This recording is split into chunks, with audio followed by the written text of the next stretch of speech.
Kenapa? Kamu mau ngomong sesuatu? Kamu salah makan apa sih?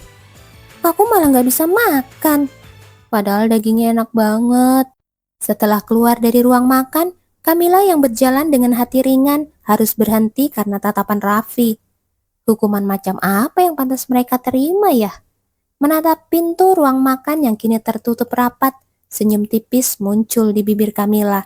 Duk Sorpel memanggil semua orang, dari kepala pelayan sampai pelayan biasa. Kamila bisa menebak, ini tidak akan mudah. Ketakutan terhadap Duk Sorpel. Dia adalah orang yang tanpa ragu menghukum siapapun yang menyakiti dirinya atau keluarganya, tanpa memberi kesempatan kedua. Itulah mengapa dia bisa membunuh Kamila dan Raffi tanpa ragu, hanya karena mereka menyentuh anak kandungnya sendiri. Padahal mereka sudah hidup bersama selama lebih dari 10 tahun dan dianggap sebagai keluarga. Kamila menatap Raffi dengan pandangan baru.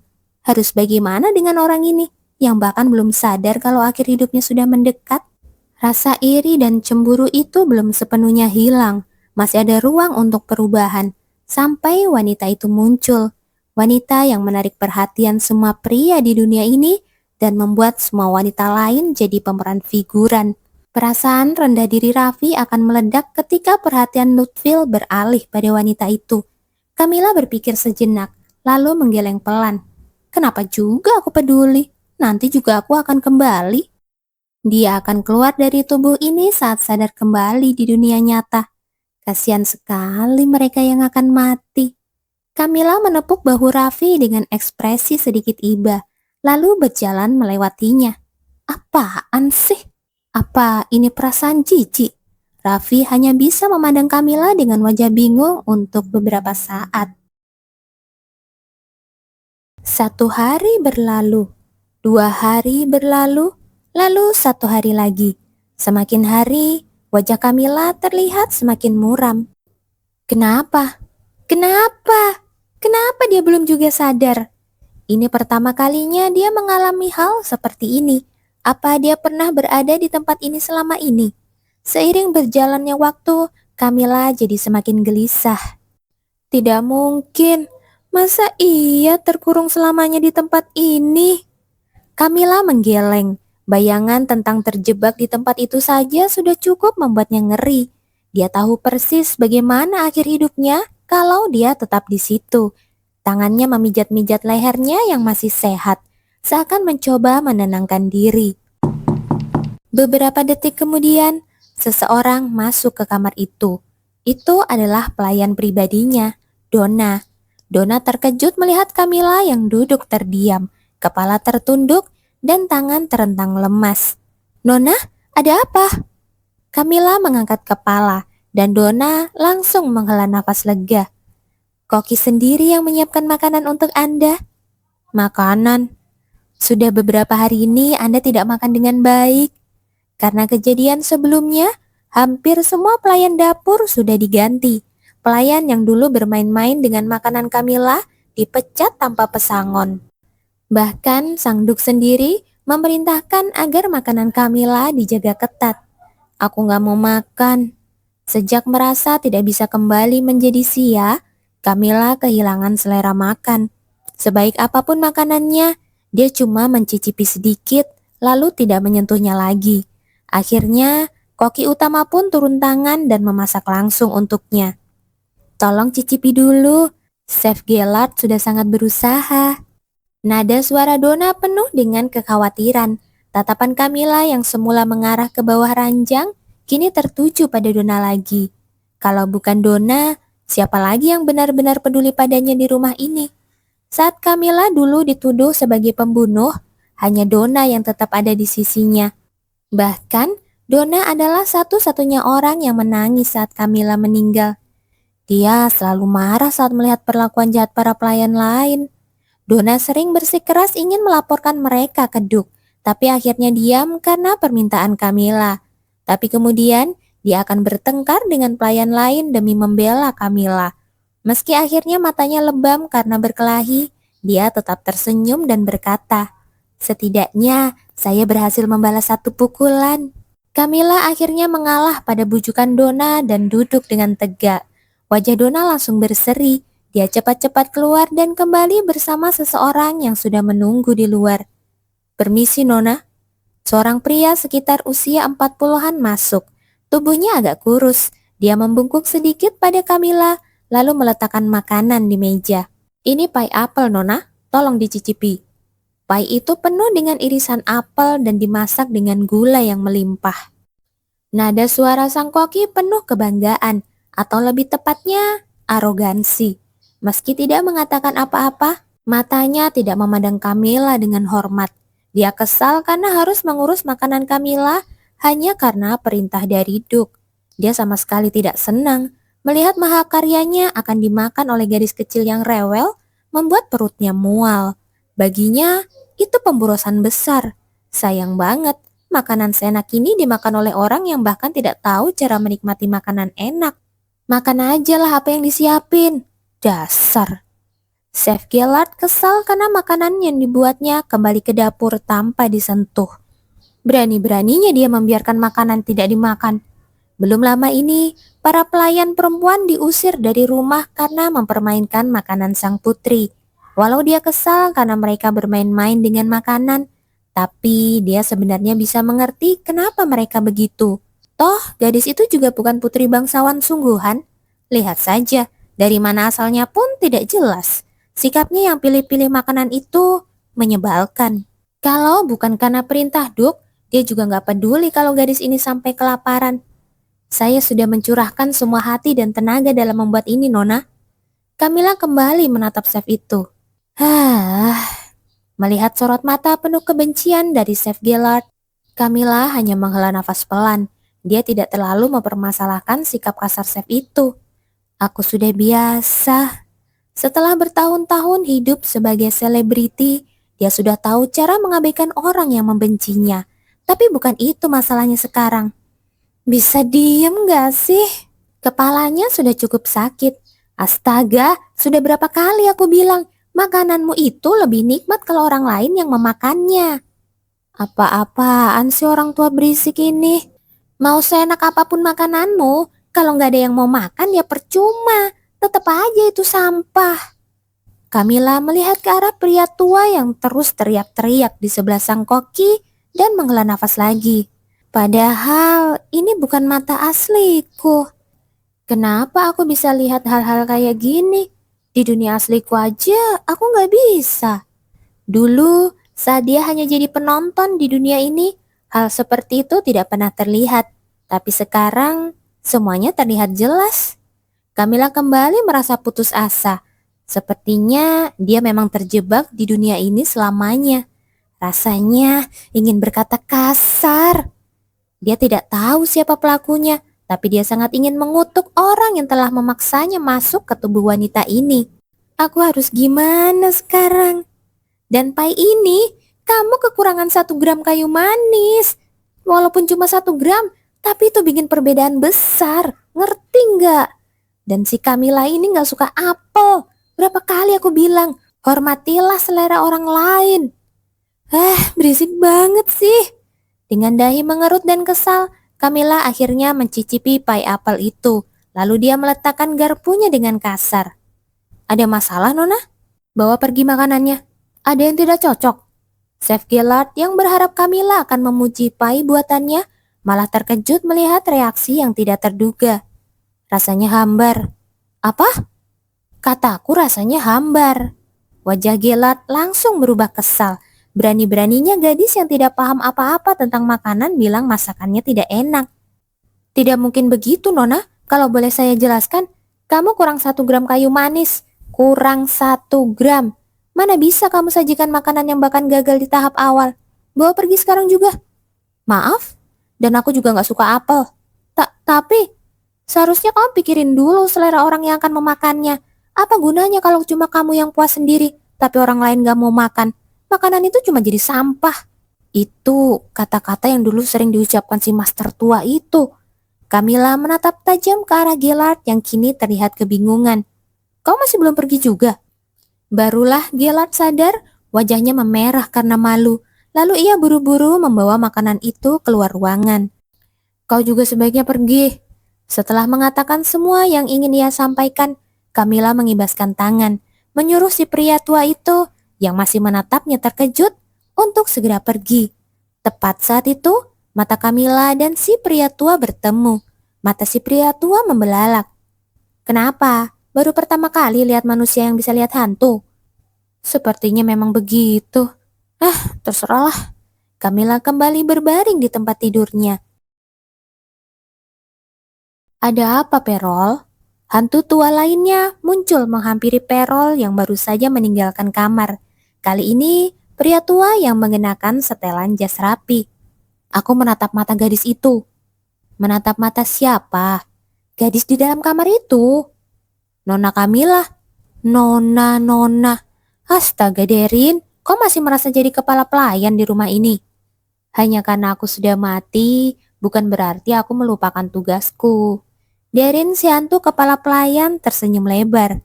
Kalau Duk sudah mengakui dia sebagai putrinya, kita pun seharusnya menghormatinya. Tapi serius, kau benar-benar menatap matanya?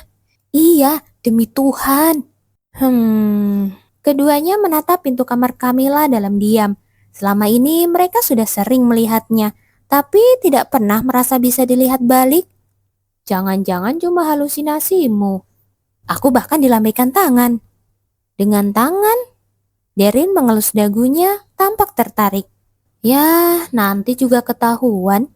Kita ini hantu, punya waktu yang tak terbatas. Perol yang masih memakai seragam chef mengangguk menyetujuinya. Tak lama kemudian, kedua hantu itu menghilang. Aku harus hidup.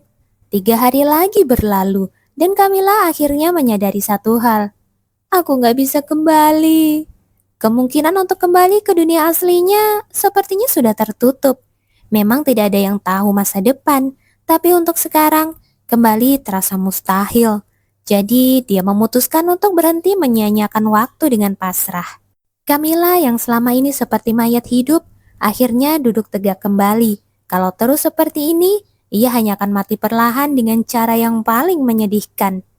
Aku harus mengubah reputasiku. Di sepanjang banyak kehidupannya, Camilla pernah mencoba tidak ikut campur dalam rencana Raffi untuk membunuh putra pertama Lutfil. Tapi itu tidak mengubah apa-apa. Terlalu banyak orang yang menganggapnya sebagai duri dalam daging.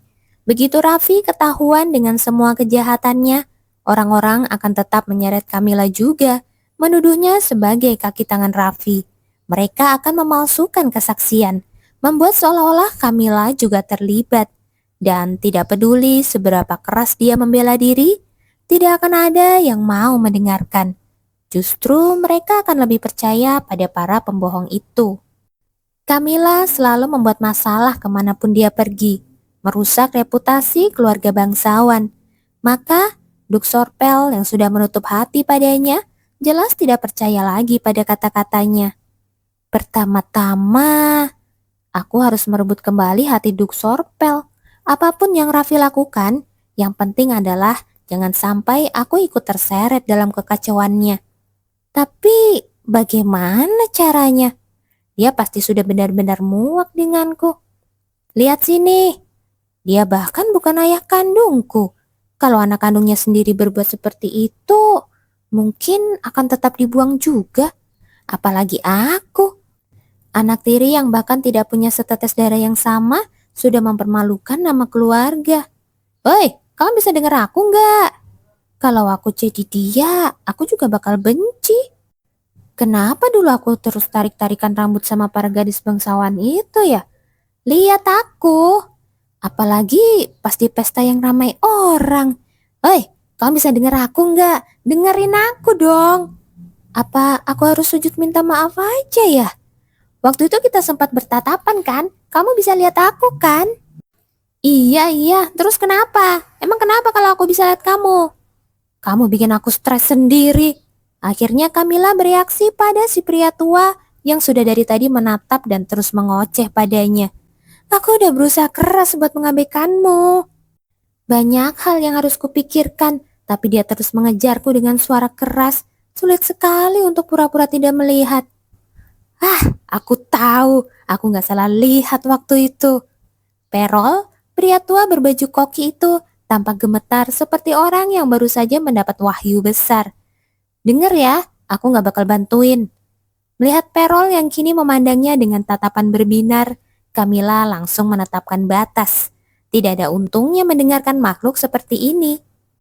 Kalau kamu mau nitip pesan atau minta tolong selesaikan urusan duniawi, aku nggak bisa bantu. Aku nggak sanggup bantu para hantu yang belum bisa move on. Menuruti keinginan para hantu itu sangat melelahkan, baik secara mental maupun fisik. Dan kalau orang tahu, aku bakal dikira gila. Lebih baik pura-pura tidak bisa melihat. Kamu benar-benar bisa melihatku? Gak, aku nggak bisa. Hebat, menarik sekali. Kamu bisa lihat dan dengar aku juga. Dia sama sekali nggak dengerin. Camilla menggelengkan kepala, melihat si pria tua semakin semangat sendiri, seperti lupa bahwa dia sedang diabaikan. Ini bukan waktunya ngurusin beginian. Camilla langsung menyingkirkan pikirannya soal hantu tua itu. Dia sendiri belum tahu apakah sebentar lagi dia akan menjadi hantu juga. Jadi fokusnya sekarang cuma satu, bagaimana caranya merebut hati Duk Sorpel kembali. Aku bahkan nggak tahu apa yang disukai Duk. Camilla dan Duk Sorpel nyaris tidak pernah punya waktu untuk bicara baik-baik. Satu-satunya momen mereka bertatap muka adalah saat ia membuat masalah dan dimarahi habis-habisan. Pagi-pagi sekali, Duk Sorpel pergi berjalan-jalan untuk pertama kalinya setelah sekian lama. Akhir-akhir ini, ia terlalu sibuk dengan urusan resmi dan nyaris tidak punya waktu luang. Jadi pagi ini benar-benar momen yang ia nikmati sepenuh hati. Tempat yang ia tuju adalah Taman Bunga Gypsophylla. Bunga-bunga putih yang tumbuh lebat dan tampak seolah tertutup kabut embun pagi itu terlihat sangat indah. Saat itu, matanya sedikit membelalak.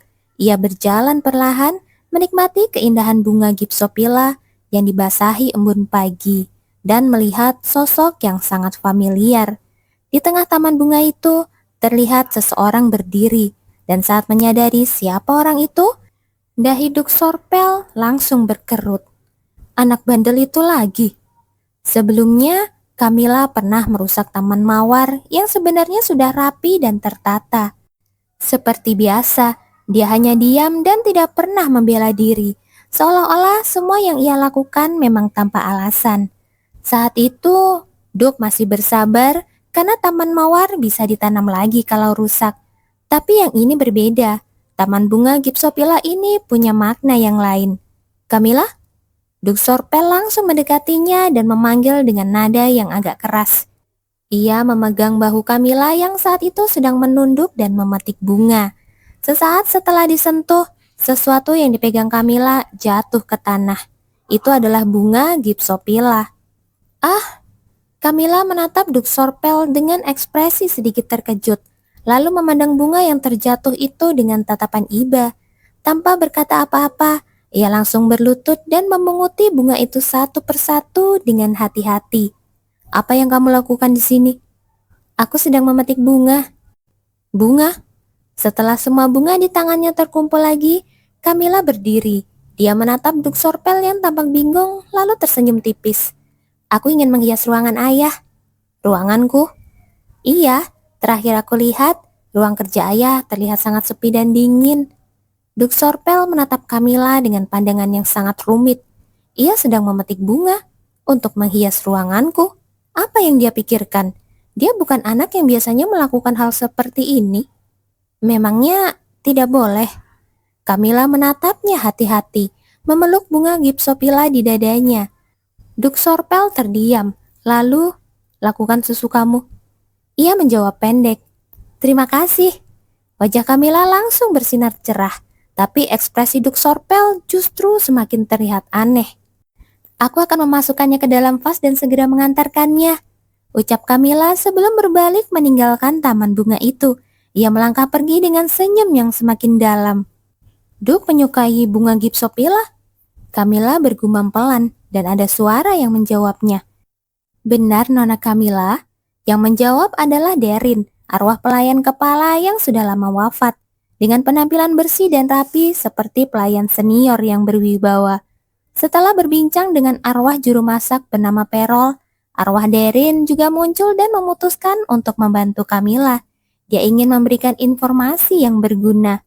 Tidak ada alasan untuk menolak membantu Camilla, seorang anak yang selalu merasa asing di dalam rumah bangsawan ini. Apalagi ketika ia sedang berusaha keras untuk mengambil hati ayahnya. Langkah pertama adalah bunga Gypsopila. Mendiang Nyonya sangat menyukai bunga Gypsopila. Taman bunga ini pun dulu dirawat oleh beliau sendiri. Yang dimaksud dengan mendiang Nyonya adalah ibu dari Duk yang telah lama meninggal. Itulah sebabnya Duk sangat menghargai bunga ini. Camilla mendengarkan dengan seksama dan mengangguk pelan.